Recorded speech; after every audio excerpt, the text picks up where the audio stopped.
আমি আপনাকেই বলতেছি, এক আওয়ামী লীগ নেতা আপনার সাথে নিয়মিত যোগাযোগ করে, সে আমাকে বলছে ফারুক ভাইয়ের সাথে আমার খুব ভালো সম্পর্ক। মাশাআল্লাহ, তাই একটু নামটা আওয়ামী লীগের লোক বলছে, ঠিক আছে। হ্যাঁ, আমি ফারুক হাসান তো বলতেছি, ওপেন চ্যালেঞ্জ, কোন আওয়ামী লীগের লিডার যদি বলতে পারে ফারুক হাসানের সাথে আমাদের যোগাযোগ হয়, মাই টিভিতে কত % শেয়ার আছে আপনাদের? আমাদের কোনো অবৈধ আওয়ামী লীগের পৃষ্ঠপোষকতা কোনো শেয়ার নাই, আর আমরা তাদের সাথে যাই না। এটা গেলে হয়তো আপনাদের দল যাই। আপনি যে দলের এজেন্ডা বাস্তবায়নের জন্য রাজনীতি করছেন ওই দল করেন, আমজনতার দল করেন কেন? একটু বলেন না, এটা ভিনিশ করে দিয়ে বলেন যে ভাই আমি ধরতে পারবেন, আমি ভুল করি না। আপনি ভুল করেন না। এই যে আপনি মিথ্যা একটা কথা বললেন যে জাতীয় পার্টি হামলা করে নাই, আপনি জানেন কিছু?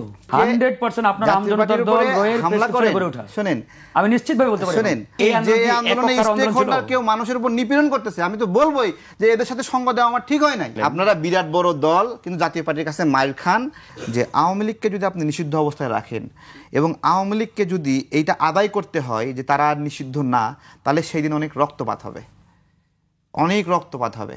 ধরেন আওয়ামী লীগ বাংলাদেশে একদম নিষিদ্ধ, তো ওরা যেদিন বাংলাদেশে আবার অ্যাকসেপ্টেড হবে, সেই অ্যাকসেপ্টেড হওয়ার দিনে যারা যারা এই নিষিদ্ধ হওয়ার প্রক্রিয়ার সঙ্গে ছিল তাদেরকে তারা হত্যা করবে, এবং হত্যা না করলে তারা আবার বৈধ হবে না।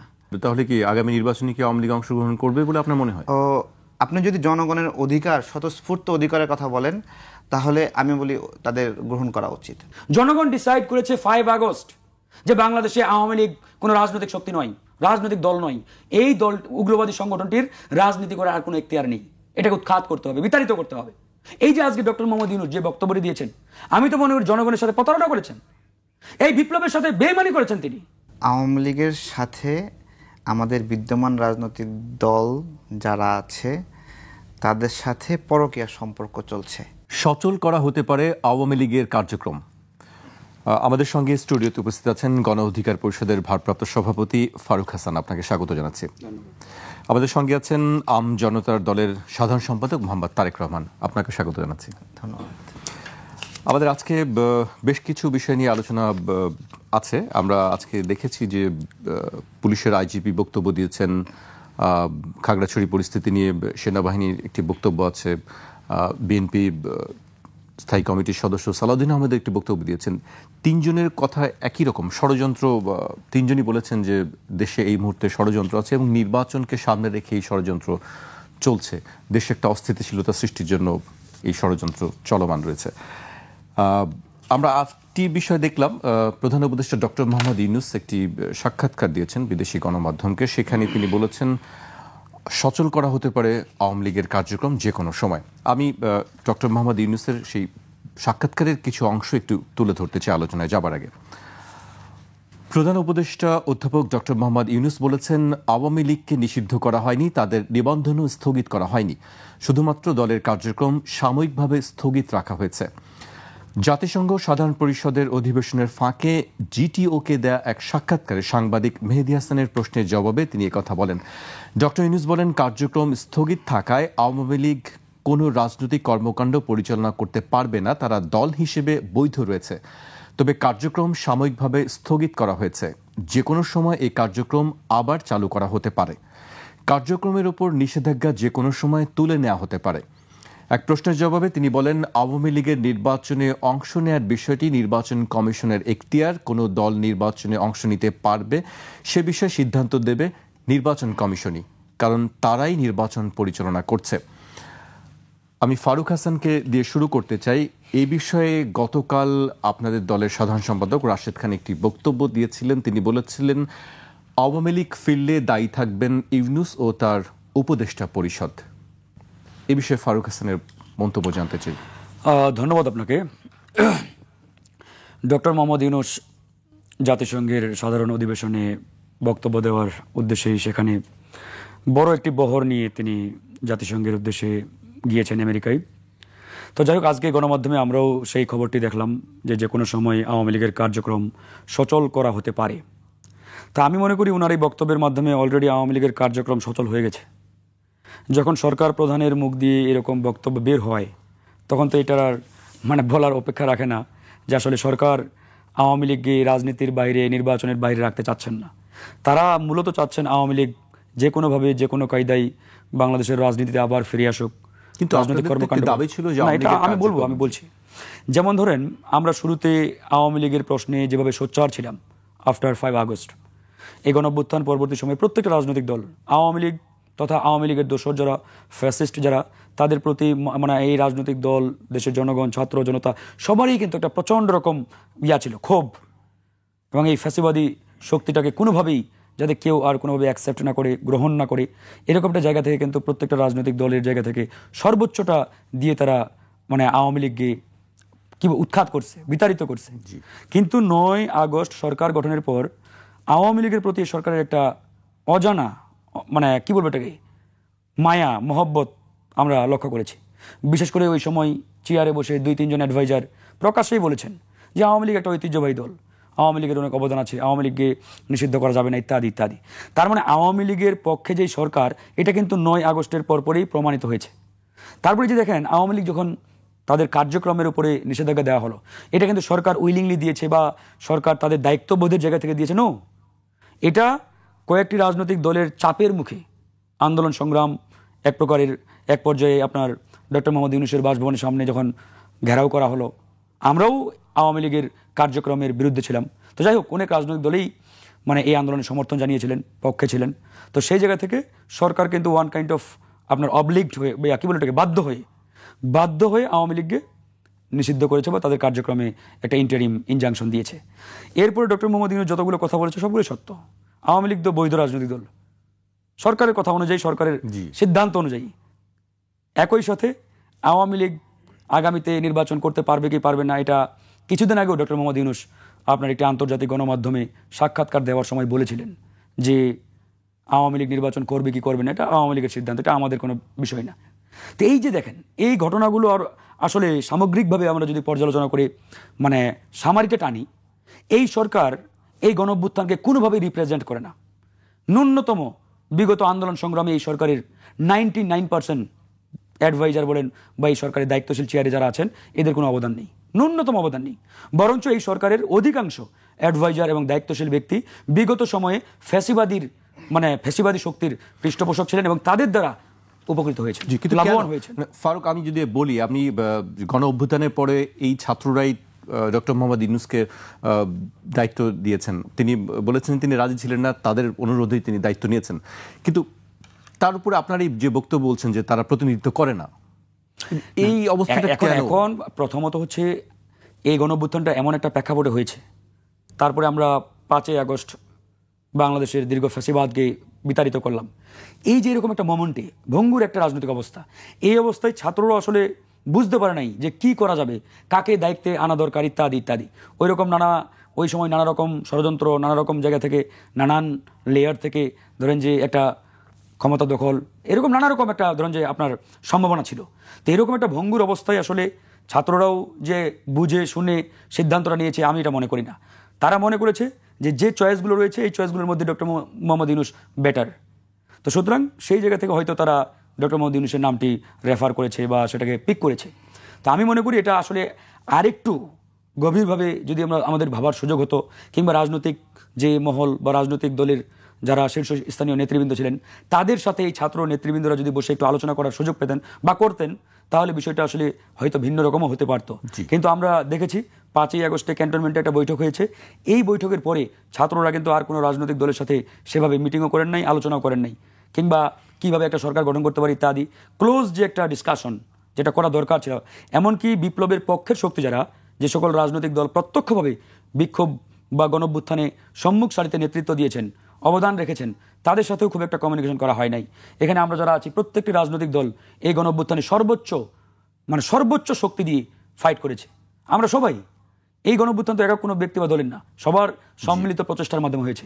কিন্তু বাস্তবিক অর্থে সরকার গঠনের সময় শুধুমাত্র ওই গুটি কয়েক ওরাই আলোচনা করে এই সরকার গঠনের সিদ্ধান্ত নিয়েছে। এখানে বাকি যে স্টেকগুলো, বাকি যারা এই বিপ্লবের অংশীদার, তাদের সাথে ন্যূনতম কোনো আলোচনা করা হয় নাই। তো সেই জায়গা থেকে আমরা আমরা বলতে বাধ্য হচ্ছি আর কি, যে তাদের এই চয়েস যে খুব একটা ভালো ছিল বা সঠিক ছিল এটা বলার কোনো সুযোগ নেই। বরঞ্চ আমরা আরেকটু আলোচনা করে সবার সাথে কনসাল্ট করে যদি এই সিদ্ধান্তটা নিতে পারতাম, তাহলে হয়তোবা আজকের এই পরিস্থিতি ভিন্ন কিছু হলেও হতে পারত। ফারুক হাসান, আপনার কাছে আবারও আসবে। এই পর্যায়ে আমি মোহাম্মদ তারেক রহমানের কাছে আসতে চাই। আপনি নিশ্চয়ই দেখেছেন যে গণমাধ্যমে যে সাক্ষাৎকারটি প্রচার করা হয়েছে, সেই সাক্ষাৎকারের বিষয়ে আসলে আপনার বক্তব্য কি?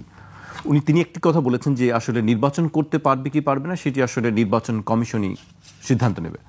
আপনার কি মনে হয় নির্বাচন কি আওয়ামী লীগ করতে পারবে? জি, অনেক ধন্যবাদ। গণতন্ত্রের ভিত্তিতে বহুমতের গ্রহণযোগ্যতায় যদি কাউকে অগ্রহণযোগ্য করা হয়, সেটা কি হয় নাকি? আমি বলতে চাচ্ছি যে একটা বাড়িতে 5 ভাই আছে, 5 ভাইয়ের মধ্যে 4 ভাই মিলে সিদ্ধান্ত নিল আরেক ভাই থাকতে পারবে না, তো তারা কি বলবে যে আমরা গণতান্ত্রিক প্রক্রিয়ায় বেশিরভাগ মিলে সম্মতি নিয়েছি যে এক ভাই থাকতে পারবে না? এটা কি বের করা যায় নাকি? তো নির্বাচনটা একটা সামাজিক চুক্তি, রাজনৈতিক চুক্তি। যে রাজনৈতিক চুক্তিতে আপনার হলো অনেকগুলো দল মিলে একটা দলের বিষয়ে সিদ্ধান্ত নিতে পারে না যে সে এই মাঠে খেলতে পারবে না। তো এটা ওই 5 ভাইয়ের মতোই যে একটা কাউকে বাদ দেওয়া যায় না, এটা নৈতিক না। এখানে আমরা মুখে বলছি, জোরে জোরে বলছি যে আওয়ামী লীগ নিষিদ্ধ, এবং এখন যেই সুরে বলছি 1 মাস আগে আরও জোরে বলছি, 3 মাস আগে আরও জোরে বলছি, আরও 6 মাস আগে আমরা। জোরটা কমে যাচ্ছে কেন? হ্যাঁ, জোরটা কমে যাচ্ছে কেন, তাই তো? জোর কমে যাচ্ছে। স্বৈরাচার, এটা তো কারো গায়ে সিল মারা নাই যে অমুকই পার্মানেন্টলি স্বৈরাচার। আগে আমরা এই সাতকে স্বৈরাচার বলতাম, তো এরপরে সেই স্বৈরাচারের তোকমা কে নিল? শেখ হাসিনা নিল, তাই তো? এখন এটাকে শেখ হাসিনার নামে দলিল করে দেওয়া হয়েছে যে সে আজীবন স্বৈরাচার, নতুন করে কেউ স্বৈরাচার হতে পারবে না, এটা তো যে কেউ অর্জন করতে পারে, তাই না? তো আমরা হয়তোবা সেই রকম কিছু ফ্যাসিস্ট আচরণ অর্জন করছি, তাই না? যে কারণে আমরা শেখ হাসিনার চেয়ে বেশি ঘৃণিত হচ্ছি ক্ষেত্র বিশেষে। এই যে হান্নান মাসুদের কথা, হান্নান মাসুদ এক চাঁদাবাজকে, সমন্বয়ককে উদ্ধার করে নিয়ে আসলো, সেই সমন্বয়ক আবার গ্রেপ্তার হলো। এখন হান্নান মাসুদের মুখটা থাকলো কই? তাহলে কি বুঝতে হবে যে হান্নান মাসুদরাই এই চাঁদাবাজদের পৃষ্ঠপোষকতা করে? তাহলে যাদের উপর দেশের মানুষ ভরসা করলো তারা হয়ে গেল চাঁদাবাজ। যাদের উপর মানুষ আস্থা রাখলো যে এই যুবকরা দেশ গড়বে, তারা বাড়িতে বাড়িতে গিয়ে মব সৃষ্টি করে গলায় পাড়া দিয়ে টাকা নিচ্ছে। কারো গলায় পাড়া না দিলে কেউ 2 পয়সা দেয় না। তাহলে এই হলো আমাদের প্রতি মানুষের যে ঘৃণা, এই বিষয়গুলো আমরা অনুধাবন করিনি। আমাদের মনের অজান্তে বাংলাদেশে একটা পরিবর্তন হয়ে গেছে, আওয়ামী লীগের একটা অ্যাকসেপ্টেন্সি তৈরি হয়েছে আমাদের মনের অজান্তে। আমরা ক্রাইম করছি। আমাদের যে যুবকদের নিয়ে স্বপ্ন দেখছিল, বলছে না 10 বছর থাক, 5 বছর থাক, বলছে না? এখন মানুষ বলে না কেন? কারণ মানুষ ওই মজাটা পাচ্ছে না, এখন ওই আস্থাটা পাচ্ছে না মানুষ। এই নির্বাচনটা সামনে আসছে, এই পর্যন্ত টিকবে কিনা ওই ভরসাটাও কি মানুষ পায়? ওই ভরসার জায়গাটা আছে যে এরকম হবে কিনা? আওয়ামী লীগকে নিষিদ্ধ করবেন, তাই তো? মাঠ থেকে বলবেন যে তারা আর খেলতে পারবে না। এখন কেউ যদি খেলতে না পারে, একটা লোককে বদ্ধ করে দিয়েছেন, ওই ঘরে কোনো দরজা নাই, জানালা নাই, তাহলে ওই লোকটাকে কি করতে হবে? আসলে বের হতে হলে ঘরটা ভেঙে বের হতে হবে। তাহলে দেশটা একটা ঘর, আপনি যদি এই ঘরটাকে কারোর জন্য যদি স্পেস না রাখেন, তাহলে এই ঘরটাকে সে ভাঙার চেষ্টা করবে বারবার। আপনি এখানে ভাঙতে পারছেন, আমেরিকায় গিয়ে ভাঙছে, লন্ডনে গিয়ে ভাঙছে। তাহলে আমরা তো শুধুমাত্র এই বাংলাদেশ নামে একটা গণ্ডি, একটা কাচের দেয়াল আছে পুরো দেশে, আমাদের বাইরে যেতে হয় না, এরকম তো না। সারা বিশ্ব মিলেই বাংলাদেশ, তাই না? সেখানে যেতে হচ্ছে, সেখানে আমাদের মন্ত্রীরা যাবে, এমপিরা যাবে, গেলে ঢিল মারছে। এই যে রাজনীতি হলো একটা সামাজিক চুক্তি, জনগণের সাথে চুক্তি, দলসমূহের সাথে চুক্তি এবং সম্মতি। সেই সম্মতিতে জনগণ যদি সম্মতি দেয় যে অমুক জয়ী হলো, তখন যারা পরাজিত হয় তারাও মেনে নেয় যে জনগণ আমাকে সম্মতি দেয় না, আমার আরও আপডেট করতে হবে। কিন্তু আপনি জনগণকে ওই সম্মতি দেওয়ার অধিকারই দিলেন না, স্পেস রাখলেন না, তাহলে তো সে ভিন্ন ভিন্ন পথ খুঁজবে। আজকে ডক্টর ইউনূস যেই ঘোষণাটা দিচ্ছে যে আওয়ামী লীগকে নিষিদ্ধ করা হয়নি, কার্যক্রম স্থগিত ছিল, যে কোনো সময় চালু হতে পারে, সব কিছু স্বাভাবিক হবে, এটা অত্যন্ত বুদ্ধিমান একটা কাজ। কেন বুদ্ধিমান একটা কাজ? যে আওয়ামী লীগকে যদি আপনি নিষিদ্ধ অবস্থায় রাখেন এবং আওয়ামী লীগকে যদি এইটা আদায় করতে হয় যে তারা আর নিষিদ্ধ না, তাহলে সেই দিন অনেক রক্তপাত হবে। ধরেন আওয়ামী লীগ বাংলাদেশে একদম নিষিদ্ধ, তো ওরা যেদিন বাংলাদেশে আবার অ্যাকসেপ্টেড হবে, সেই অ্যাকসেপ্টেড হওয়ার দিনে যারা যারা এই নিষিদ্ধ হওয়ার প্রক্রিয়ার সঙ্গে ছিল তাদেরকে তারা হত্যা করবে, এবং হত্যা না করলে তারা আবার বৈধ হবে না। যেভাবে জামাতে ইসলাম নিষিদ্ধ ছিল, জামাতে ইসলামকে এখানে অ্যাকসেপ্টেড হতে অনেক কাঠখড় পোড়াইতে হয়েছে, ওই সেম কাঠখড়টা আওয়ামী লীগকে পোড়াইতে হবে, এবং তার জন্য অনেক রক্ত ঝরবে। এবং আমি বলি, নিষিদ্ধ একটা জনপ্রিয় করার একটা প্রক্রিয়া। কাউকে নিষিদ্ধ করবেন, সে জনপ্রিয় হবে। আজকে জামাতে ইসলাম ছোট্ট একটা দল ছিল, ছোট্ট দল, সেই দল কেন এত হাইপে আসলো? ওই যে তাকে প্রতিদ্বন্দ্বী হিসেবে রাখছে প্রত্যেকটা সময়, যে মুক্তিযুদ্ধের পক্ষের এবং বিপক্ষের, মুক্তিযুদ্ধ একটা বাংলাদেশের পক্ষের শক্তি আর একটা বিপক্ষের শক্তি পাশাপাশি দাঁড়ায় বিরাট একটা বটগাছ হিসেবে আপনি দাঁড় করাই দিয়েছেন যে এটা বিশাল কিছু একটা, করতে করতে করতে করতে তারা হয়ে গেছে।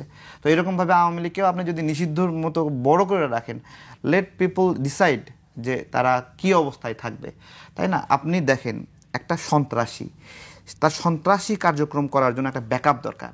সেই ব্যাকআপ নিচ্ছে কই থেকে? আওয়ামী লীগ থেকে।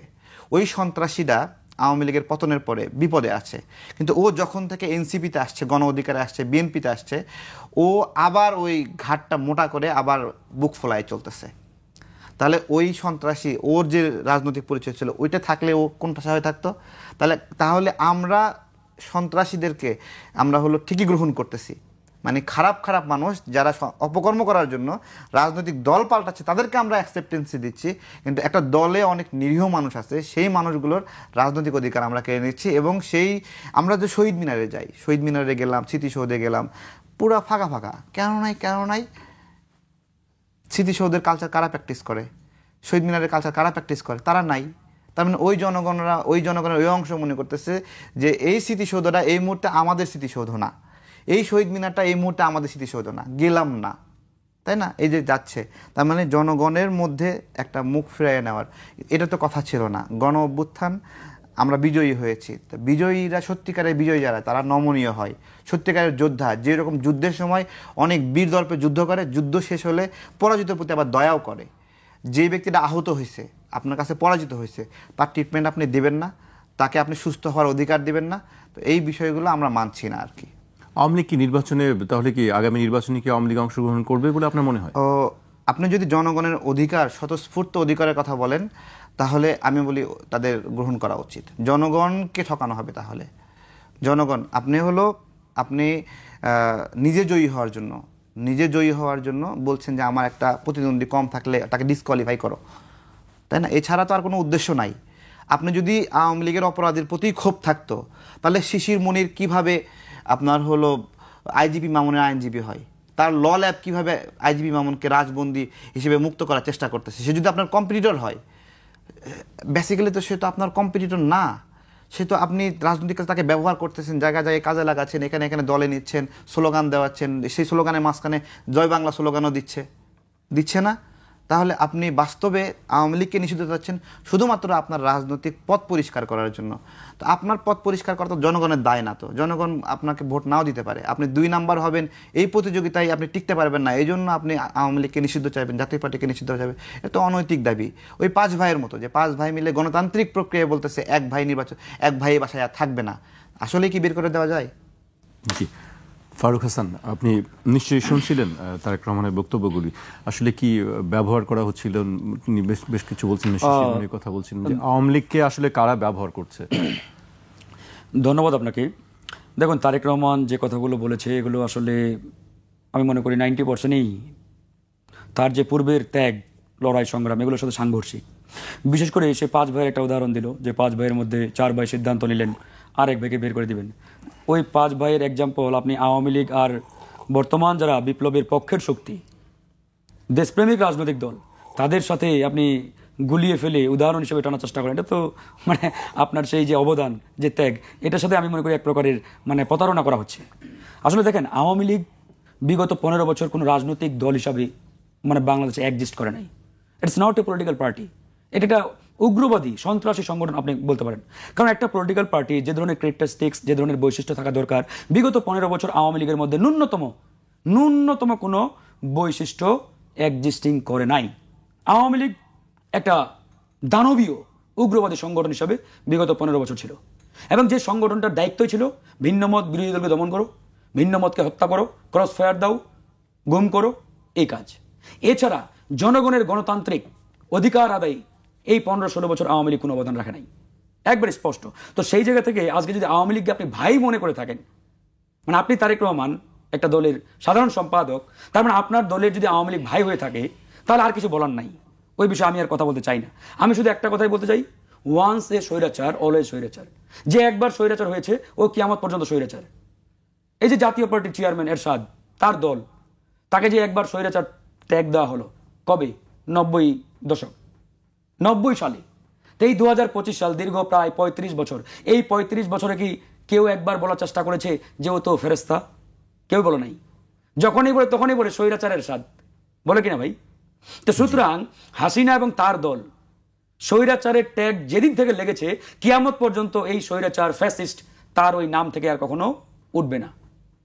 এটা ওই আপনি বলতে পারেন আপনার ওই নোবেল যে প্রাইজ, ওটার মতো। Nobel laureate doctor Mohammad Yunus সারা জীবন, মৃত্যুর পরও থাকবে। তো এইরকম স্বৈরাচারের ট্যাগ সারা জীবন থাকবে। ওকে আর বিশ্বাস করা বা ওকে ভালো মনে করা বা ভালো হবে ভবিষ্যতে, এটা আমিও অ্যাটলিস্ট বিশ্বাস করি না। এবার আসেন, তারেক ভাই একটা কথা বলেছে যে জনগণ মানে ডিসাইড করবে। হ্যাঁ, জনগণ ডিসাইড করেছে। তো জনগণ ডিসাইড করেছে 5 আগস্ট যে বাংলাদেশে আওয়ামী লীগ কোনো রাজনৈতিক শক্তি নয়, রাজনৈতিক দল নয়। এই দল, উগ্রবাদী সংগঠনটির রাজনীতি করার আর কোনো এখতিয়ার নেই। এটাকে উৎখাত করতে হবে, বিতাড়িত করতে হবে। তাই জনগণ 5 আগস্ট সিদ্ধান্ত নিয়ে আওয়ামী লীগ এবং তার দোসরদেরকে বিতাড়িত করেছে, উৎখাত করেছে। কিন্তু বদমাশিটা করছে ডক্টর মোহাম্মদ ইউনূসের সরকার, বেইমানিটা করেছে এই সরকারের ভিতরে ঘাপটি মেরে থাকা আওয়ামী দোসররা। এই যে আজকে ডক্টর মোহাম্মদ ইউনূস যে বক্তব্য দিয়েছেন, আমি তো মনে করি জনগণের সাথে প্রতারণা করেছেন, এই বিপ্লবের সাথে বেইমানি করেছেন তিনি। আজকে যদি আওয়ামী লীগ ফিরে আসে, ডক্টর মোহাম্মদ ইউনূসের কিচ্ছু হবে না। উনি ওই যে বিশেষ বিমানে করে আমেরিকা চলে যাবেন, তার অ্যাডভাইজারদের কিচ্ছু হবে না, স্পেশাল ফ্লাইটে করে চলে যাবেন বিদেশে। ফাঁসির কাজটা কারা উঠবে? এই আমাদের মতো বিপ্লবীরা, আমরা যারা এই আন্দোলনে সম্মুখ সারি থেকে নেতৃত্ব দিয়েছি, ভূমিকা রেখেছি, লড়াই করেছি, জেলে গেছি, রিমান্ডে গেছি, রক্ত ঝরিয়েছি, আমাদেরকে ফাঁসির কাজটা ঝুলানো হবে, তাদের কিচ্ছু হবে না। তো সুতরাং সেই জায়গা থেকে তাদের এই যে অশুভ চক্রান্ত, ষড়যন্ত্র, এগুলো আমাদের ছাত্র জনতা, দেশের জনগণকে থামাতে হবে। হ্যাঁ, এখন বলতে পারেন, আপনি পদ্ধতি নিয়ে ক্রিটিক করতে পারেন যে কায়দায় আওয়ামী লীগকে বেইন করা হয়েছে বা আওয়ামী লীগের কার্যক্রমে একটা ইন্টারিম ইনজাংশন দেওয়া হয়েছে, ইটস নট ফেয়ার, এটা আপনি বলতে পারেন। আপনি ভিন্ন কোনো কায়দা সরকারকে বাতলিয়ে দিতে পারেন, দেখাই দিতে পারেন যে সরকার চাইলে এইভাবে করতে পারতো। যেমন আমি কি বললাম, আপনার মিন্স রিয়া বলে আইনে একটা শব্দ আছে, মানে অপরাধ করার কি বলে ওটাকে, মানে ইচ্ছা, মানসিক আগ্রহ। মানে একটা মানুষের ভিতরে যদি মেন্স রিয়া না থাকে, তাহলে কিন্তু ওটাকে অপরাধ বলে গণ্য করা হয় না। তো ঠিক এই যে 5 আগস্ট সরকার দায়িত্ব নেওয়ার পরে আওয়ামী লীগের প্রতি সরকারের আচরণটা কি? যেমন আওয়ামী লীগ যেটা ফ্যাসিস্ট সংগঠন, একটা স্বৈরাচারী সংগঠন, একটা মানে বাংলাদেশ বিরোধী মানে রাজনৈতিক সংগঠন বা শক্তি, এটাকে তো এই সরকারকে ধারণ করতে হবে, ফিল করতে হবে যে আওয়ামী লীগ একটা বাংলাদেশ বিরোধী শক্তি, এটা বাংলাদেশের পক্ষের কোনো শক্তি নয়, জনগণের বিরুদ্ধের শক্তি। কিন্তু এই সরকার 9 তারিখ দায়িত্ব নেওয়ার পর থেকে এই ফিলটা কখনোই করে নাই। সরকার কি ফিল করেছে যে আওয়ামী লীগ, বিএনপি, জামাত, গণ অধিকার, আমজনতার এদের মতোই বাংলাদেশপন্থী একটা দল, অনেক অবদান আছে, অনেক ত্যাগ আছে, ইত্যাদি ইত্যাদি। কেন সরকার করে নাই?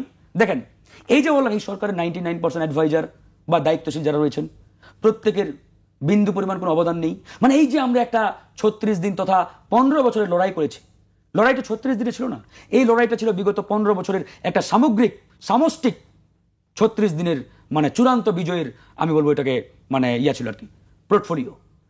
এই লড়াইয়ে এই যে অ্যাডভাইজার যারা আজকে চেয়ারে রয়েছেন, 2-1 জন ছাড়া বাকিদের ন্যূনতম কোনো অবদান নেই।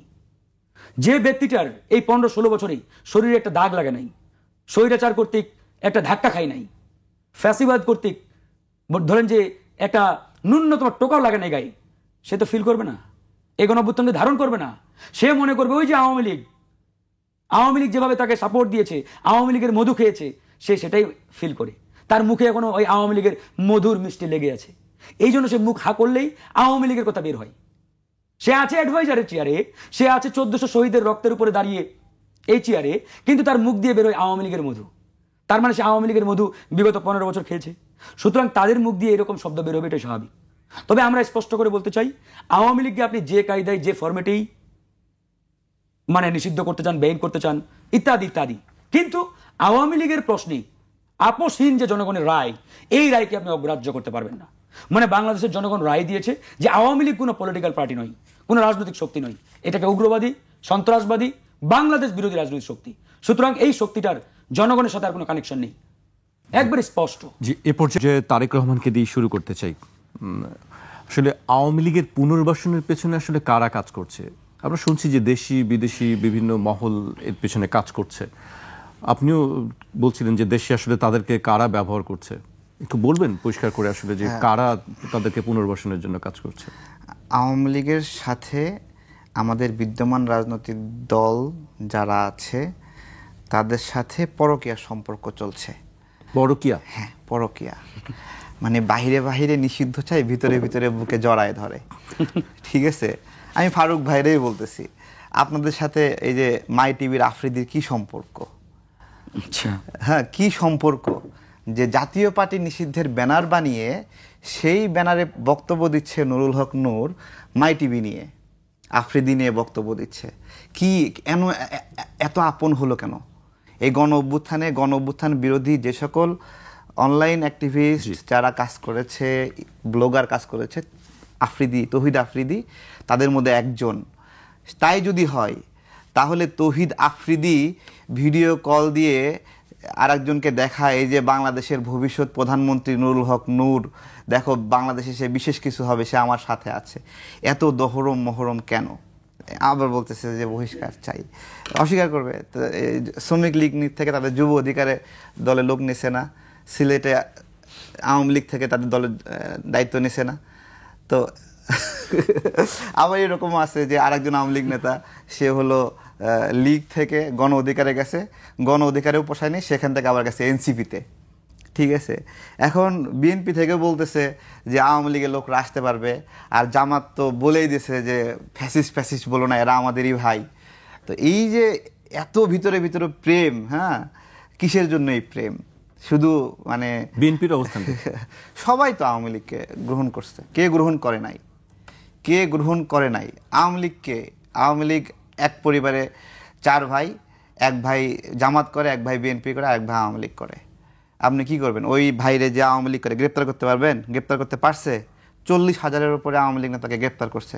40,000 40,000, 30,000-এর 37,000-এর মতো ছাইরাই দিচ্ছে নাকি? ছাড়লো কেন? যদি ছাড়ে তাহলে তারা অপরাধ করেনি, তাহলে অপরাধ না করলে গ্রেপ্তার করছে কেন?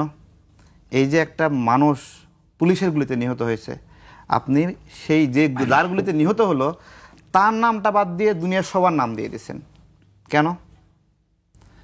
চাঁদপুরের একজন নিহত হয়েছে, পটুয়াখালীর একজনের নাম দিয়ে দিয়েছেন, পঞ্চগড়ের একজন নাম দিয়ে দিয়েছেন। চিনতেন ওই লোকরে যার নাম দিয়েছেন? চেনে যে কেমনে আসছে এই নামটা? তাহলে এই গণ অভ্যুত্থানের সৌন্দর্যটা নষ্ট করছে কারা? যারা এই মামলা বাণিজ্য করছে, মানুষকে কষ্ট দিছে না, পেরেশানি দিছে না? মামলা বাণিজ্য কারা করছে? কোন দল?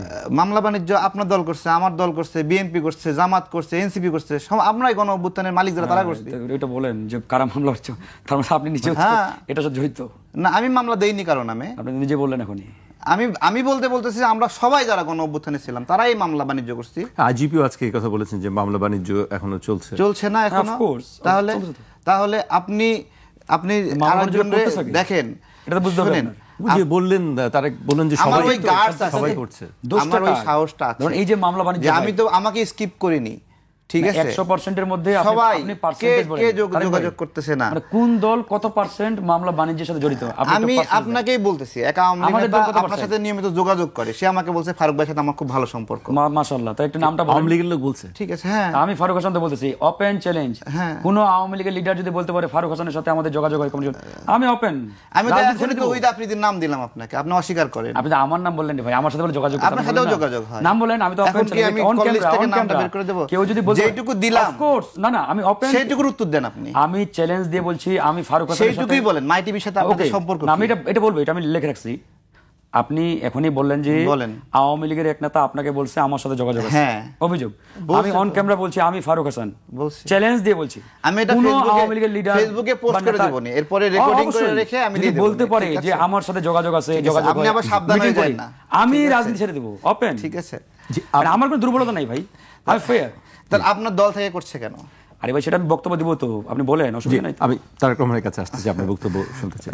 জি, দেখেন, আমাদের এই গণ অভ্যুত্থানে আমরা অনেক রাগ নিয়ে, অনেক জিদ নিয়ে, অনেক ক্ষতিগ্রস্ত হয়ে এই আন্দোলন সংগ্রামে আসছি। রিমান্ডের পরে রিমান্ড শিকার হয়েছি। গণ অভ্যুত্থানের শেষ দিনটাতেও আমার নামে 10 দিনের রিমান্ড ছিল, ঠিক আছে? টিভি সেন্টার মামলায় 1 নাম্বার আসামি আমি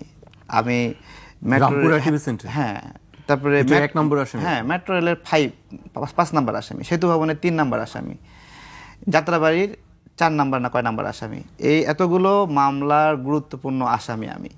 ঠিক আছে, সরকার কারাবন্দীদের নিয়ে একটা মিটিং করলো, আলোচনা করলো, সংবাদ সম্মেলন করলো, প্রোগ্রাম করলো। এই প্রোগ্রামে কারাবন্দীরা উপস্থিত নাই, এখানে আমলারা বক্তব্য দেয়, বিভিন্ন নেতারা এসে বক্তব্য দেয়, আমাদেরকে দাওয়াতও দেয়নি। ঠিক আছে, তাহলে আমি যে রাষ্ট্র গঠনে পরামর্শ দেব, অবদান দেব, আমি যে এটাকে ভালোবাসবো, এটা যে ভুল পথে যাচ্ছে এটা সঠিক পথে নিয়ে আসতে হবে, এটা আমার সুযোগ কোথায়? সুযোগ কোথায় আমার? আমার তো এখানে স্পেস নাই। আমি যে ভালো চাইবো, ভালো চাই, এই কথাটা তো বলবো কিভাবে, কার কাছে বলবো? আমাদের এই গণ অভ্যুত্থানে আমরা যারা গণ অভ্যুত্থানের স্টেক হোল্ডার ছিলাম, সেই স্টেক হোল্ডারদেরকে স্টেক হোল্ডার থাকতে দিতে চাইছে। গতকালকে একটা গণমাধ্যমের টক শোতে এনসিপির এক নেতা বলতেছে আমার দলের এক নেতা। ঠিক আছে, তাই আমি বললাম আমার দলের এক নেতা, আমি এই গণ অভ্যুত্থানের রিমান্ড কষ্ট করলাম, আমার পিঠে এখন একটা গুলি আছে, আমি কি শার্ট খুলে দেখাবো? তোমার সামনে তোমার ফোনটা আছে, তুমি এনসিপির একটা বড় নেতা, তুমি একটু দেখাও তো তুমি এই আন্দোলনে কোথায় ছিলে, একটা ছবি দেখাও। তো বলতেছে আমি কি ছবি নিয়ে আসছি এখানে? ওর ফোনে, ওর স্মার্টফোনে ওর আন্দোলনের ছবি নাই, ওর ফেসবুকে তো আছে, দেখাতে পারে না। আমাদের এই গণ অভ্যুত্থানে এই যে গণ অভ্যুত্থানের মোডটা চেঞ্জ হয়ে গেছে, চুরি হয়ে গেছে। এই গণ অভ্যুত্থানের সন্তানেরা বা গণ অভ্যুত্থানের নাম করে লুটপাট করতেছে, চুরি করতেছে, মানুষকে কষ্ট দিচ্ছে, ত্রাণ চুরি করছে, নিয়োগ বাণিজ্য করছে। তাহলে আমি এই জুলাইয়ের নামটা গৌরবের সাথে বলবো কিভাবে? জুলাই গণ অভ্যুত্থানে আমার যে পিঠে গুলি আছে, আমি শার্টটা খুলে দেখাবো আমিও এই গণ অভ্যুত্থানের সন্তান। এখন এই সন্তানরা চুরি করতেছে, আমি তো এটাতে নিজেকে এই একই লাইনে দেখাতে মজা পাইতেছি না। আমার বিষয়টা বোঝেন। আমরা তো জুলাইয়ের স্পিডটাকে ধারণ করব, আমি তো এই স্পিডটাকে মর্যাদাবান মনে করতেছি না, আমার তো মজা লাগতেছে না, তাই না? ওইখানে বিভিন্ন মিটিং ডাকে সরকার, সেইখানে মিটিং ডাকে, যারা মিটিংয়ে যায় তার মধ্যে 2-1টা গণ অভ্যুত্থানের দল, বাকিগুলো যারা গণ অভ্যুত্থানের নামগন্ধ ছিল না, যারা গণ অভ্যুত্থানে আরও ছিল তাদেরকে ডাকেও না। তাহলে আমি এটাকে সম্মান করব কিভাবে? এই যে রেজনা ম্যাডামকে না হলেও 10 বার বিভিন্ন গণ অভ্যুত্থানের আগে প্রোগ্রামে ডাকছি, ম্যাডাম এই আইসিটি মামলা, এই যে ডিজিটাল সিকিউরিটি আইন, এই বিষয় ওই বিষয় এগুলোতে আসেন, ধর্ষণের শিকার আসেন। কোনো দিন বলে নাই, এই কিছু বলছে অসুস্থ, আসবো না। ঠিক আছে, অজুহাত দেখায় শেষ। ওনার স্বামী যে গুম হয়েছিল, উনি একটা জিডি পর্যন্ত করে নাই শেখ হাসিনার সরকারের বিরুদ্ধে। ঠিক আছে, এই হলো তাদের গণ অভ্যুত্থানের স্পিরিটের অবস্থা। সে উপদেষ্টা হয়ে গেছে, তাই না? উপদেষ্টা হয়ে গেছে। তা ফরিদা ম্যাডাম আমাদের গণ অভ্যুত্থানের কী অবদান আছে, বাংলাদেশের লড়াই সংগ্রামে কী অবদান আছে, তাই না? ফরহাদ মাজারকে তো আমরা লড়াইয়ের জন্য চিনি না। তো ফরহাদ মাজারের যশোরের একটা ঘটনায় কেলেঙ্কারি আছে, সেই ঘটনার জন্য আমরা চিনি, উনি তো লড়াইয়ের কারণে বিখ্যাত না। তাহলে ওনার বউকে গিয়ে বানায় দিছে, তাই না? তারপরে ফারুকী সাহেব তাকে উপদেষ্টা বানাই দিছে। তো এই যে বানাইলো, এখন এগুলো কারা বানাইলো? কি বানাইছে কে? এই আসিফ নাহিদরা বানাইছে, ওদের রেকর্ডিংটা শুনেন নাই? আমরা তাহলে চুপ্পুকে রেখে ডক্টর ইউনূস স্যারকে প্রধান উপদেষ্টা করে সরকার বানাই ফেলি। এটা আসিফ নাহিদদের বক্তব্য, রেকর্ডিং আছে। ওই যে আওয়ামী লীগের একটা টিভি মালিক আছে, কি নাম যেন, সেখানে গিয়ে তারা ওই সবাই মিলে মিটিং করতেছে। ঠিক আছে, তাহলে অবস্থা বোঝেন। ওরা সিদ্ধান্ত নিচ্ছে চুপ্পুকে রাখে ওরা সব কাঠামো করবে, ওদের সিদ্ধান্ত এটা। যখন চুপ্পুর বিরুদ্ধে আন্দোলন করছে আমাকে থ্রেট করছে, 10 মিনিটের মধ্যে চুপ্পুর বাসভবনের সামনে না শুনলে আমাকে সেনাবাহিনী গুলি করবে, আমাকে থ্রেট করছে, আমাকে। আর বাইরে এসে চুপ্পুর বিরুদ্ধে বড় বড় বক্তব্য দেবে, চুপ্পুর সাথে ঘর সংসার করতেছে, আর আমাদেরকে বলবে আমরা চুপ্পুকে চাই, আমরা চুপ্পুকে এখানে সরাই না। চুপ্পুকে তারা রাখার সিদ্ধান্ত নিয়েছে, তাদের নীতিগত সিদ্ধান্ত। ওই সার্জিস, ওই হাসনাত, হান্নান মাসুদ, ওরা গিয়ে চুপ্পুর বাসভবনের সামনে গিয়ে সবাইকে আন্দোলন থেকে বলছে আপনারা চলে যান এখান থেকে, আন্দোলন নাই এখানে, আমাদের আন্দোলন নষ্ট করে দিছে। তো এইগুলো হলো সামগ্রিক একটা অবস্থা। আমরা যে জুলাই স্পিডটাকে আমাদেরকে বারবার বলছে ধারণ করেন, ঠিক আছে। আওয়ামী লীগের সময় আমরা আওয়ামী লীগ নামের একটা শক্তির বিরুদ্ধে লড়াই করছি, লাঠি নিয়ে দাঁড়াইছি, আওয়ামী লীগ দাঁড়াইছে, দুইজনে যুদ্ধ করছি, মানুষ বাহাবা দিছে, হাততালি দিছে, তারেক ভাই অনেক সাহসী, ঠিক আছে। এখন আওয়ামী লীগ নাই, এখন আমার সামনে এনসিপি হয়ে গেছে আওয়ামী লীগ। এখন আওয়ামী লীগের সেই নতুন আওয়ামী লীগের বিরুদ্ধে বললে আমাকে বলতেছে আমি দালাল। তা আমি চুরি করলাম না, আমি চাঁদাবাজি করলাম না, আমি কারণে মামলা দিলাম না, ঠিক আছে। আমি একজন জেল খাটা মানুষ, আমি এনসিপির একটু সমালোচনা করলে আমি হয়ে গেলাম দালাল। আওয়ামী লীগ, আপনি বলছেন এনসিপি আওয়ামী লীগ হয়ে গেছে। তো তাই হয়েছে না? আওয়ামী লীগের যে ক্যারেক্টার, তার কোন ক্যারেক্টারটা তারা গ্রহণ করে নাই? মামলা বাণিজ্যের ক্যারেক্টার গ্রহণ করছে, চাঁদাবাজির ক্যারেক্টার গ্রহণ করছে, কোনটা তারা গ্রহণ করে নাই? তাই না? আমি তো এটাই বলতেছি। দেখেন, এই যে হাসনাত আব্দুল্লাহ, সার্জিস, তাদের দাদারা এখন বংশীয় মানুষ হয়ে গেছে। বংশীয় মানে, বংশীয় বলতে আমরা কাদেরকে বোঝাই? যাদের অনেক টাকা পয়সা আছে, এরকম, তাই না? বংশীয়। অথচ সেই মানুষটা ট্রেনে ঝুলে ঝুলে যেত, এখন বংশীয় নেতা হয়ে গেছে। যে তাদের বাপ দাদার অনেক আছে, 50টা গাড়ি সে নিতেই পারে, 100টা গাড়িটা নিতেই পারে সে, কিন্তু এই গাড়িগুলো যাদের কাছ থেকে নিছে তাদের গলায় পাড়া দিয়ে নিছে না, তাদেরকে একটা কষ্ট দিয়ে নিছে না, তাই না? একটা কৃত্রিম, আমি আপনাকে বলতেছি, দুধের ফেনা যে ওঠে, এই ফেনা কি আজীবন উঠেই থাকে নাকি আবার নেমে যায়? নেমে যায়। তো মানুষ যে গাছে ওঠে, উঠেই থাকে, থাকার জন্য ওঠে নাকি আবার নামার জন্য ওঠে? নামতেই হয় তাকে। তো এই এনসিপি নামে যে দুধের ফেনা, এটা যে উঠছিল, এটা নেমে গেছে অলরেডি, ঠিক আছে? জুলাই স্পিড, এই স্পিড যেরকম ফুলে উঠছিল, এই স্পিডটা নেমে গেছে। এই স্পিডের দাম নাই এখন, এটা এখন বাতিল মাল, এটা বিশ্বাস করতে হবে। বাংলাদেশে এই মুহূর্তে জনগণের একটা নির্বাচন দরকার।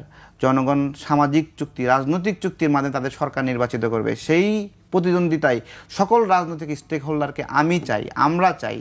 এবং সেটা যদি না হয়, সামাজিক চুক্তির মাধ্যমে, রাজনৈতিক বন্দোবস্তের মাধ্যমে কাউকে যদি পরাজিত না করা হয়, তাহলে সে বলবে আমি পরাজিত না, আমি জয়ী, তোমরা জোর করে জয়ী হয়ে আসো। জি, তারেক রহমান, আপনার কাছে আবার আসবে পর্যায়ে। আমি ফারুক হাসানের কাছে আসতে চাই। রাজনৈতিকভাবে পরাজয়ের কথা বলছিলেন তারেক রহমান, আরেকটি বলছিলেন যে যেটি আপনার সঙ্গে তার কিছু দ্বিমত ছিল, সে বিষয়ে কথা বলছিলেন। আপনি বলছেন যে আপনি উত্তর দেবেন। দেখুন, রাজনৈতিকভাবে আওয়ামী লীগের যে লড়াই, এই লড়াই তো আওয়ামী লীগ অলরেডি পরাজিত। মানে আওয়ামী লীগ অলরেডি রাজনৈতিকভাবে ডেড। জনগণ আওয়ামী লীগকে পরাজিত শুধু করে নাই, বিতাড়িতও করছে। এই যে দীর্ঘ 15 বছরের জার্নি, আমি তো বললাম যে দীর্ঘ 15 বছর আওয়ামী লীগ কোনো পলিটিক্যাল পার্টি ছিল না, এটা একটা উগ্রবাদী সন্ত্রাসবাদী সংগঠন ছিল, যারা জনগণের বিরুদ্ধে কাজ করেছে, জনগণকে গুম করেছে, ভিন্নমতকে দমন করেছে, জনগণের বুকে হেলিকপ্টার থেকে গুলি চালিয়েছে। সুতরাং এই যে এতগুলো বৈশিষ্ট্য, চরিত্র, এরপরেও যদি আপনি আওয়ামী লীগকে একটা পলিটিক্যাল পার্টি হিসাবে বারবার দেখানোর চেষ্টা করেন, তাহলে বুঝতে হবে ওই আওয়ামী লীগের সাথে প্রীতি অন্য কারণে আপনার আছে, যে এখনো আওয়ামী লীগের প্রতি এতটা দয়া মায়া নিয়ে। আওয়ামী লীগ থেকে গণ অধিকারে, এটা একটু ব্যাখ্যাটা দেন, একটু বলেন। আমি বলছি যে আওয়ামী লীগের প্রতি এতটা মায়া মহব্বত নিয়ে মানে আপনার ভিতরে রয়েছে, যে আপনি এখনো আওয়ামী লীগীয় রাজনৈতিক দল হিসেবে বারবার ফোকাস করার চেষ্টা করছেন। আওয়ামী লীগ অলরেডি বিতাড়িত, পরাজিত, সেটা 5ই আগস্টে রায় হয়ে গেছে যে জনগণ আওয়ামী লীগকে পরাজিত করছে। কারণ আপনি 5ই আগস্টের পর আবার আওয়ামী লীগকে অ্যালাইভ করার চেষ্টা করছেন, আবার জীবিত করার চেষ্টা করছেন, আবার প্রাসঙ্গিক করার চেষ্টা করছেন। তার মানে আপনি জনগণের বিরুদ্ধে দাঁড়ানোর চেষ্টা করছেন, আপনি জনগণের বিরুদ্ধে যাচ্ছেন। জনগণকে আপনাকে বলেছে যে আমরা আওয়ামী লীগকে পরাজিত করি নাই, আমরা আওয়ামী লীগকে চাই, ইত্যাদি ইত্যাদি। তাহলে আপনি কোন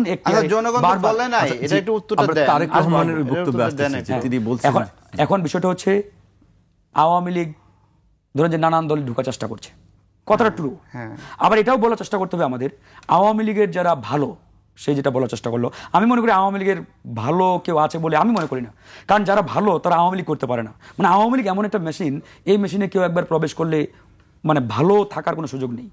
যেমন আওয়ামী লীগে একদিক দিয়ে ভালো মানুষ ঢুকবে, তার দলেও আছে ভাই, কে আছে, অনেকে আছে যারা আওয়ামী লীগের লেসপেন্সার ছিল।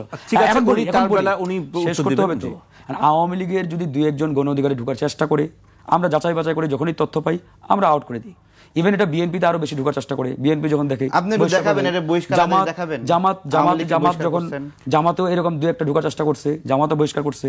সুতরাং এটা তো আমাদের ক্লিয়ার। আপনারা কি বহিষ্কার করেছেন? অবশ্যই, যখনই আমরা প্রমাণ পাই। আপনি প্রমাণ সহ আমাদের ওই দলের দপ্তরে বলে যে এই লোকটা আপনাকেই বলছে, আপনি তো এখন এই দলের মালিক। ঠিক আছে, আমাকে তো অভিযোগ দেওয়ার, আপনি এখন সভাপতি, আমি দলের সভাপতি, আমাদের দলের নির্দিষ্ট সিস্টেম আছে, ফর্মুলা আছে। আপনি দপ্তরে একটা চিঠি দেন আনুষ্ঠানিকভাবে। আমি বলছি আপনারা এটা নিলেন না, আপনি তো এইভাবে মানে ওই ভার্চুয়াল কি বলে ভার্বালি আমাকে বললে তো আমি আপনার কথা করব না। আপনি লিখিতভাবে মানে করেন, আমি অসুবিধা নেই তো। আমি তো বলছি যে আপনাকে আমি অ্যাকশন নিব। আচ্ছা, ওই তৌহিদ আফ্রিদির বিষয়ে একটা বক্তব্য। এটা তৌহিদ আফ্রিদির যে ভিডিওটা, যে ছেলেটার নামটাকে আমি জানি না, ও নিজেই বক্তব্য দিছে যে তাকে বাধ্য করে এরকম একটা মিথ্যা ওই জবানবন্দি নিয়ে মিডিয়া ছাড়া হয়েছে। সুতরাং এসব আপনাদের মতো লোক যারা আছে, আমরা বাধ্য করে, হ্যাঁ অবশ্যই বাধ্য করে তাকে এরকম ভিডিও বানাইছেন।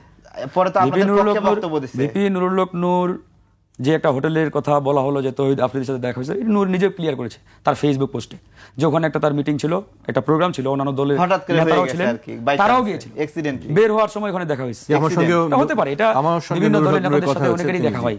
সুতরাং এটা মানে যে ওই আওয়ামী লীগে আমরা শেল্টার দিচ্ছি, তৌহিদ আফ্রিদির ছেলে, বিষয়টা এমন না। শেল্টার দেওয়ার মতো সক্ষমতা আমাদের নেই। শেল্টার দিচ্ছেন আপনি যারা রাজনীতি করছেন তারা। এই যে আপনি বললেন না মামলাবাজি করছে রাজনৈতিক দলগুলো, কিন্তু আপনাকে যখন প্রশ্ন করলাম যে কোন দল কত পার্সেন্ট মামলাবাজির সাথে জড়িত, তখন কিন্তু আপনি চুপসে গেলেন, বললেন দলের লোকেরা করেছে। হ্যাঁ দেখান আপনি একটা প্রমাণ, করেছে, অনেক দেখান না। আচ্ছা ভাই মুখ দিয়ে তো অনেক কিছু বলা যায়। আপনাদের মামলাবাজির যদি তালিকা করি 1 নম্বরে থাকবে বিএনপি, নাম্বার 1-এ থাকবে, কিন্তু আপনি এটা বলেন না। আমরা কোনো নাম্বারে নাই, কারণ আমরা না, আমরা ফেরেশতা, আমরা ফেরেশতা বলি না, তবে আমরা মামলাবাজির সাথে জড়িত না। এই যে আপনি যে মিথ্যা তথ্য দেন, আপনি বললেন আমার সাথে আওয়ামী লীগের নেতাদের যোগাযোগ আছে, এই যে অন ক্যামেরা বলছেন। আমি ফারুক হাসান চ্যালেঞ্জ দিয়ে যখন বললেন না আপনার দপ্তরে যোগাযোগ করতে, আমি ওইভাবে ওই দপ্তরে দিয়ে দেব, অবশ্যই নো প্রবলেম, আমি অন ক্যামেরা একবার চ্যালেঞ্জ দিয়ে বলতে। কিন্তু আপনি আওয়ামী লীগ নেতাকে নিউজ বিষয়ে আপনি দিলেন না। আপনি ডকুমেন্টস সহ আমাদের দপ্তরে আপনি মাই টিভিতে কত পার্সেন্ট শেয়ার আছে আপনাদের? আমাদের কোনো অবৈধ আওয়ামী লীগের পৃষ্ঠপোষকতা কোনো শেয়ার নাই, আর আমরা তাদের সাথে যাই না। এটা গেলে হয়তো আপনাদের দল যাই বা আপনারা এগুলো যোগ সাজস করেন, বিদায় এই তথ্যগুলো মানে হয়তো পেয়ে থাকেন আপনি। এই যে বললেন আওয়ামী লীগের সাথে আমার যোগাযোগ, এটা কেমনে জানছেন? নিশ্চয়ই আওয়ামী লীগের সাথে আপনার যোগাযোগ আছে, সে আপনাকে বলছে, তার মানে আমার থেকে তো আপনি আরো বেশি অপরাধী। যোগাযোগ করবে না? আওয়ামী লীগের অনেক নেতা আমাদের বুঝছেন বিষয়টা? এই যে দেখেন, তার মানে আওয়ামী লীগকে কারা দেখেন এলাইভ করতে চায়, আওয়ামী লীগ নামে একটা রাজনৈতিক দলের নেতা কর্মীরা তারা বিভিন্ন দলের সাথে যোগাযোগ করবে, এটাই স্বাভাবিক, তাই না? আপনার সাথে গোয়েন্দার সাথে যোগাযোগ করবে না? সবাই যোগাযোগ করবে, রাষ্ট্রের কর্মচারী এটা তো করবে অবশ্যই। হ্যাঁ সবাই, এই সমাজের যারা স্টেক হোল্ডার আছে বিভিন্ন অংশে, তারা যোগাযোগ করবে না? না, আওয়ামী লীগকে আমি আর এই দেশে স্টেক মনে করি না। এটা আপনি করতে পারেন। আপনারা যে জাতীয় পার্টিকে ঘৃণা করেন, সেই জাতীয় পার্টির সাথে এই নির্বাচনের আগে বসছেন না? আরে ভাই, নির্বাচনের আগে অবশ্যই বসছি আমরা, বসে তাকে বলছেন না পাক পবিত্র নির্দোষ? না আমরা বলে ভিডিও আছে, দেখান আমরা বলেছি নির্বাচনে, শুনেন আজকে একটা আমরা বলেছি আগামী নির্বাচনে যান। আপনারা জাতীয় পার্টির উপর হামলা করছিলেন না জাতীয় পার্টি আপনাদের উপর হামলা করছিল? এটা মিডিয়াতে আসছে, এটা আপনি নিজে দেখে নিয়েন। বলেন, এই ইস্যুতে আমি আর কথা বলতে চাই না। এটা তো ভিডিওতে আসছে, তো সব ফাঁস হয়েছে তো সবই। যাই হোক, এখন আমি ওনাদের আইনজীবী নূরে এরশাদ সিদ্দিকী বলতেছে যারা ওনাদের উপর হামলা করছে মামলাটা তাদের বিরুদ্ধে না, বুঝছেন? কাদের বিরুদ্ধে মামলা? মানে যারা হামলা করছে তাদের বিরুদ্ধে না, পুলিশের বিরুদ্ধে না, সেনাবাহিনীর বিরুদ্ধে না, তাদের বিরুদ্ধে মামলা, যারা হামলা করেনি। তারপরে বলছে আপনি প্রেসক্রাইব হয়ে কথা না বলে এই বিষয়টি আসলে জানতে চাই যে আসলে সেই ঘটনার কি হলো, যে হামলা একবার ক্লিয়ার করে বলেন। প্রথম হামলাটা চালিয়েছে আমাদের উপরে জাতীয় পার্টি বিকালে, আমাদের বিকালে প্রোগ্রাম ছিল আমাদের। আরে ভাই আপনি কথা জানেন, বলেন কথা, আপনি যে দলের এজেন্ডা বাস্তবায়নের জন্য রাজনীতি করছেন ওই দল করেন, আমজনতার দল করেন কেন? একটু বলেন না, এটা ভিনিশ করে দিয়ে বলেন যে ভাই আমি বিএনপি রাজনীতি করি, বিএনপি দল করি বা জামাত করি। আমি আপনার ভুল ধরতেছি, আপনি আমার ভুল কেন? আমার ভুল আপনি ধরতে পারবেন, আমি ভুল করি না। আপনি ভুল করেন না। এই যে আপনি মিথ্যা একটা কথা বললেন যে জাতীয় পার্টি হামলা করে নাই, আপনি জানেন কিছু না জেনে কেন মিথ্যা কথা বলেন? জাতীয় পার্টি হামলা করছে, শেষ করে আগে তথ্যটা ঠিক আছে? সেটা আমাদের কর্মসূচি ছিল বিকেল 4টায় আওয়ামী লীগ এবং তার দোসর যারা জাতীয় পার্টির 14 দল তাদের নিষিদ্ধের বিষয়। তো আমরা যথারীতি আমাদের প্রত্যেকটা কার্যক্রম আমাদের নাইটেঙ্গেল মোড় দিয়ে ঘুরে, মানে ওই কালভা কি বলে পল্টন টু নাইটেঙ্গেল মোড় রোডে করি। তো ওই রোডের শেষ মাথায় জাতীয় পার্টির কার্যালয়। আমরা এর আগে সকল কর্মসূচি ওই রোডেই করি আমরা নিয়মিত। তো আমরা যথারীতি ওই দিন ওই আমাদের কর্মসূচি পালন করার উদ্দেশ্যে পল্টন থেকে শুরু করে আমরা নাইটেঙ্গেল মোড় ঘুরে আবার আমরা পল্টনমুখী হই। তো যখনই জাতীয় পার্টির কার্যালয় বরাবর আমাদের মিছিলটা আসে, ঠিক তখনই পিছন থেকে জাতীয় পার্টির লোকজন আমাদের মিছিলে প্রথমে অ্যাটাকটা করে, ইটপাটকেল নিক্ষেপ। এটা বড় পরিসরে ছিল না, ছোট পরিসরে। জাতীয় পার্টির মেইন রোডে না, এটা তো ভিতরে। নিক্ষেপ করার পরে এটা তো ভিতরে। আরে ভাই, আপনারা জাতীয় পার্টির অফিসের সামনে গেছেন কেন? আমরা কেন যাবো ওদিকে? তাহলে আমাদের রোডে কিভাবে? ওখান থেকে এসে ওরা হামলা করছে। জাতীয় পার্টি কি আলরাজি কমপ্লেক্স থেকে গিয়ে গণ অধিকার পরিষদে হামলা করছে? আপনি বিএনপি করেন বা জামাত করেন বা অন্য দল করেন, আপনি আমজনতা দল করিয়েন না, কারণ আপনি বলেন আপনার পূর্ণ কথা আমজনতা না, আপনি তো মিথ্যা কথা বলতেছেন। আপনার এই যে ভিডিও সবই আছে, তো আপনি একটা ভিডিও নিয়ে আসছেন কেন? এই যে ভিডিও, বিষয়টা হচ্ছে জাতীয় পার্টি হামলা করার পরে তখনই কিন্তু আমরা বিক্ষুব্ধ হলাম যে আরে এরা আওয়ামী লীগের দোসর, আওয়ামী লীগের দোসর হয়ে আমাদের মতো একটা উদীয়মান এই বিপ্লবের সম্মুখ সারিতে নেতৃত্ব দেওয়া দলকে তারা পিছন থেকে অ্যাটাক করে। তখনই কিন্তু আমরা পাল্টা একটা কর্মসূচি দিই, কখন? সন্ধ্যা 8টায় বা রাত 8টায়। ওই রাত 8টায় ওখানে গিয়ে আমাদের র্যাব, পুলিশ এবং সেনাবাহিনীর সদস্যরা ওখানে কিন্তু অ্যাটাকটা করে। তার মানে আমাদের কিন্তু দুবার অ্যাটাক হয়েছে। প্রথমটা হয়েছে জাতীয় পার্টির সাথে সংঘর্ষটা, এটা ছোট পরিসরে। আপনাদের কাছে কোনো ভিডিও আছে? সবই আছে, একটা দেখান তো, একটু দেখান তো, আমি একটা দেখালাম, সার্চ করে দেখে নিন। আপনারা এটা দেখান তো। সেই জায়গা থেকে তারপরে কিন্তু আমাদের ধরেন যে ভয়াবহ যে আক্রমণ সেটা আপনারা এই বিষয়ে দেখছেন। আমি একটু বলতে সেটা চাই। 8টায়, হ্যাঁ আমি আপনাকে দিয়ে শেষ এরপরে করব। কিন্তু ধরেন যে এটার ভয়াবহতা আপনারা দেখছেন। তো বিষয়টা হচ্ছে দেখুন, সেই জায়গায় এখন আমি তার সাথে এসব ফালতু শেষ জিনিস পর্যায়ে- টপিক নিয়ে আমি আলোচনা করতে চাই না, কারণ সে তার দলের কোনো রিপ্রেজেন্টেটিভ এখানে না, সে জি, তার জি, মনে করেন যে একটু অন্য একটা জায়গা থেকে সে রিপ্রেজেন্ট করে। আমরা এখন- শেষ পর্যায়ে চলে জি। এসেছি। আমি আপনি প্রথমে কনস্পিরেসি নিয়ে একটা আমাকে প্রশ্ন একটু করেছিলেন, এটা দিয়ে সুযোগ শেষ দেন। করব। খুব সংক্ষেপে যে কনস্পিরেসি নিয়ে ইতিমধ্যে ব্যাপক আলোচনা হচ্ছে, আগামী নির্বাচন আসলে হবে কিনা বা হলে আদৌ কবে হবে ইত্যাদি ইত্যাদি। এই যে দেখেন প্রধান উপদেষ্টা আগামী ফেব্রুয়ারিতে নির্বাচনের একটা রোডম্যাপ দিয়েছেন, কিন্তু এই যে ফেব্রুয়ারিতে ইলেকশনটা হবে তার বিষয়ে জনগণ কনফিডেন্ট না, পলিটিক্যাল পার্টিগুলো কোনো কনফিডেন্স পাচ্ছে না। তো এই যে নানামুখী একটা তৎপরতা, একই সাথে আবার আমাদের স্বাধীনতা সার্বভৌমত্ব নিয়ে আরেক ধরেন যে আমাদের একটা আশঙ্কা তৈরি হয়েছে, পার্বত্য অঞ্চলে ইতিমধ্যে একটা অরাজকতা তৈরির চেষ্টা চলছে, পায়তারা চলছে, আমাদের সেন্ট মার্টিন নিয়ে নানামুখী তৎপরতা, যে এই যে সামগ্রিক যে বিষয়গুলো, এই বিষয়গুলো নিয়ে আমরা আসলে অনেকগুলি বলতে বিষয় নিয়ে চাচ্ছি যে আসলে আসলে এখন এই মুহূর্তে নির্বাচনটা নিয়ে বড় ধরনের একটা আশঙ্কা রয়েছে, বড় ধরনের। ফারুক হাসান, আপনাকে ধন্যবাদ। আমি এবার মোহাম্মদ তারেক রহমানের কাছে আসতে চাই। জি, অনেক ধন্যবাদ। আপনি শেষ প্রথমত নুরুল হক নূর এবং তার সহযোদ্ধাদের উপরে পুলিশ, সেনাবাহিনী সহ সামগ্রিকভাবে যেই দমন পীড়ন চলেছে, আমি এটা নিন্দা জানাই। এই ধরনের আচরণ নিন্দা জানাবেন, ঘৃণ্য আপনি তো আচরণ। নিজেও ঠিক জড়িত, আছে? নিজে জাতীয় পার্টিতে ফোন দিয়ে বলছেন না, না, এটা আপনার কথাই তো মানে ঠিক আছে। প্রমাণিত হয়। আপনি কথা বলছেন, আমি কথা বলি, আপনি আবার ফ্লোর না, নিয়ে আমি বলেন। শেষ আর না, সময় সে দেওয়ার নিজেও জন্য- জড়িত, ফ্লোর নিয়ে। of course। ঠিক আছে, হ্যাঁ। তো আমরা জাতীয় আমি পার্টির প্রত্যেকটা নেতার সাথে হ্যাঁ, দরম মরম আছে, তো আমরা জানি তো। আমি ওই জাতীয় পার্টির বিরুদ্ধে যে মামলাটা করতে গেছে, ওই ভিডিওটা আমার সামনে আসছে। ওইখানে গণ অধিকারের যে আইনজীবী, তাকে পুলিশ জিজ্ঞাসা করছে এই মামলাটা কার বিরুদ্ধে। তো বলতেছে এই মামলাটা সেনাবাহিনী এবং পুলিশের বিরুদ্ধে না, এই মামলা কার বিরুদ্ধে? জাতীয় পার্টির বিরুদ্ধে। এবং সেইখানে আন্দালিব রহমান পার্থর সংগঠনের ছাত্র শাখার একজনের নামেও মামলা দিছে। বুঝতে পেরেছেন? মানে মামলাটা আন্দালিব রহমান পার্থকে এখানে মামলা করতে আসতে, কিন্তু মামলা ঢুকাই দিছে নাম একটা। ঠিক আছে, ওরা আবার সংবাদ সম্মেলনও করছে। এই সামগ্রিক প্রেক্ষিতে আমি খুঁজতেছিলাম যে ঘটনা কি। জাতীয় পার্টির যে অফিস রুমটা, এটা মেইন রোড থেকে আরেকটা গলির ভিতরে, সেখান থেকে কমপক্ষে মানে 150 গজ দূরে। তাহলে তারা 150 গজ কত দূরত্ব ভাই? 150 গজ দূরে, 150 গজ 150 গজ তো দূরে, একটা বিল্ডিং হ্যাঁ। করেই, একটা বিল্ডিং জাস্ট 150 গজ দূরে। সে বলছে 150 গজ, 100 গজ মানে 300 ফিট, আর 150 গজ মানে তাহলে হলো আপনি ওই ঢাকা শহরের ম্যাপটা 450 একটু ফিট। দেখেন আগে, ঢাকা শহর চিনেন ঠিক ভাই। আছে, আপনি ঢাকা তো শহর চিনেন তারা না? মিছিল নিয়ে যাচ্ছিল, বলছে নাইটিঙ্গেল মোড়ে। এই বিষয়টার মানে আন্তর্জাতিকভাবে তদন্ত হওয়া উচিত, দেশীয় তদন্তে কাম course, হচ্ছে না। of course, এটা আপনি ঠিক একটা আছে, আবেদন করেন। তারা একটা কথা এটা আমরা বলছে চাই। যে জাতীয় পার্টি তাদের উপরে হামলা করছে। অনেক ক্যামেরা ফুটেজ ছিল, তাদের কাছে যদি এই আলামত থাকতো, জাতীয় পার্টি যে পরিমাণ দুর্বল এবং নিরামিষ একটা দল, যেই পার্টি গণ অধিকার পরিষদের উপর হামলা করতে তাদের কাছে চলে আসবে, এইটা একটা পাগলও বিশ্বাস করবে না। ওরা যে পরিমাণ এই মুহূর্তে নিরীহ, তার মানে তার বক্তব্য ঠিক ক্লিয়ার, আছে? মানে জাতীয় এবং পার্টিকে তারা ওরা চায়, এই আর জাতীয় পরিমাণে, পার্টিকে কারা চায়? ভারত চায়। এই পরিমাণে সুতরাং ভারতের সাথে তাদের যেটা কানেকশন আছে, শুনেন, বুঝছেন এবার? ওরা যে মানে পরিমাণ পুরোপুরি দুর্বল রয়ের এখন, প্রেসক্রিপশনে গড়ে না, ওঠা। আপনি 100% আপনি জাতীয় পার্টিকে 100% আপনার জাতীয় আমজনতার পার্টির দল উপরে রয়ের হামলা প্রেসক্রিপশনে করেন। গড়ে ওঠা। শুনেন, আমি নিশ্চিতভাবে বলতে পারি, শুনেন, আপনার এই বক্তব্যের মধ্যে শুনেন, প্রমাণিত যে ভাই, আমজনতার দল রয়ের প্রেসক্রিপশনে এগুলো ভারতীয় বলেন না, আপনার 100% নিজের রেকর্ডিং না, আপনি করা নিজে আছে, বলছেন। আপনার দলের এই যে বলতেছি, সভাপতি ইসরায়েলের এজেন্ট, আপনার নিজের রেকর্ডিং আছে। এটা আপনার কথাই তো এখনই আপনার প্রমাণিত রেকর্ডিং হলো ভাই। আছে, শুনেন, আপনার আপনার কথাই তো রেকর্ডিং প্রমাণিত আছে। হলো। সেটা না, আমাকে আমার অংশটা বলতে সুযোগ দেন। সুযোগ তো তো দিচ্ছি, আপনি হ্যাঁ, বলেন। আপনার সময় আমি বলি নাই। সেই মিছিল নিয়ে তারা জাতীয় পার্টির অফিসের কাছে গেছে, তারা বলতেছে জাতীয় পার্টি আগে হামলা করছে। আমার একটা প্রশ্ন, যে জাতীয় পার্টির অফিস পর্যন্ত তারা গেছে, এই জিনিসটা তারা স্বীকার করুক। আমি বলছি তো, তাদের শক্তি আছে, তাদেরকে কে গ্রেপ্তার করবে নাকি? তাদের অনেক শক্তি। নুরুল হক নূরকে গ্রেপ্তার করবে, ইয়ে করবে, এটা তাদেরকে তারা বলুক যে হ্যাঁ আমরা জাতীয় পার্টিরে মারছি, ঠিক আছে? তা না বলে জাতীয় পার্টি আমাদের মারছে, জাতীয় পার্টি নুরুল হক নূরদের উপর মারছে, নুরুল হক নূরদের আত্মহত্যা করা উচিত। যে এইরকম একটা এটা তো মানে আপনি বাতিল দল, একটা ভুল স্টেটমেন্ট দিচ্ছেন। এইরকম একটা বাতিল দল যারা মারছে, কোণঠাসা হয়ে মারছে আছে, তা কেউ তারা বলে না। গণ অধিকারের উপর হামলা করছে, এইটা তাদের রাজনীতি করা উচিত না। যে জাতীয় পার্টির মার খাইছে, শুনেন, এটা তো একটা লজ্জার বিষয়। আপনার তো ঠিক আছে, স্টেটমেন্টগুলোই ভুল। এটা একটা চরম লজ্জার বিষয়। এবং এই মামলার বিষয়টা এত পরিমাণ তাদের সম্মান নষ্ট করছে, তারা যদি এটা অনুধাবন না করে যে জাতীয় পার্টির বিরুদ্ধে মামলা দিতে গেছে যারা একটা নিরামিষ দল, নিরীহ দল, তারা নাকি তাদের উপর হামলা করছে। ঠিক আছে, এখানে নিজের ভুল স্টেটমেন্ট দিচ্ছে। শুধু এখন না, মানে জাতীয় পার্টির অফিসে আমি নিজেও হামলা করছি এক সময়। ঠিক আছে, হামলা কেন করছি?